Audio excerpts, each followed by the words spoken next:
Most people with elbow and wrist pain try to fix the issue with these common stretches or just trying to roll out the area of pain. But what they don't realize is that there's specific myofascial trigger points in the area of the arm and the forearm that are very common with people that have elbow and wrist issues. And in many cases, when these areas are properly released, it oftentimes leads to both short and long-term relief. These areas are called centers of coordination. And basically what that means is it's a specific location where a bunch of different lines of fascia converge on, and it's oftentimes responsible for coordinating and controlling a specific plane of motion for a given segment or joint. For example, bending or straightening your wrist or your elbow. So when these areas are released, oftentimes it allows for that specific plane of motion to feel and move better. Here are the three areas you need to know. This first area is going to release a center that is more responsible for controlling motions of bending the wrist. So what you want to do is curl your wrist, and then you want to feel for when those tendons start to become thicker muscles, right about through here. And then you can kind of take your knuckle and dig in this area and start to find a tender point in this location. For me,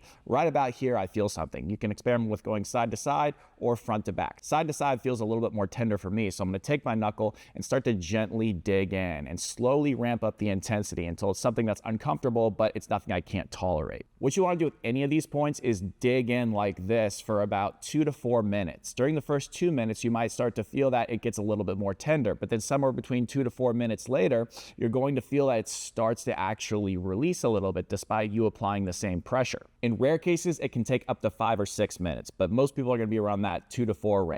And then after that, you've released that point and you can move on to the next one. The amount of pressure varies depending on the individual. It's somewhere between a 4 to 8 out of 10 range, but again, it's never painful, just uncomfortable. Now, this next one's more responsible for external rotation-based movements or twisting out. So you're going to ride the outside bone right here of your forearm called your ulna. And you're going to go to about the point where if your forearm were split up into section of thirds, it's where the first and second third meet. Or the other way you can think about it is when you start to feel a little bit more dense muscle and tissue in that area of the outside of your forearm. Keep your finger on that bone and then just go on the underside of it. And somewhere in there, you're going to feel a pretty tender point. So to release this, you can kind of stay right here, or what might be better to give you more leverage is to rest your forearm on the table.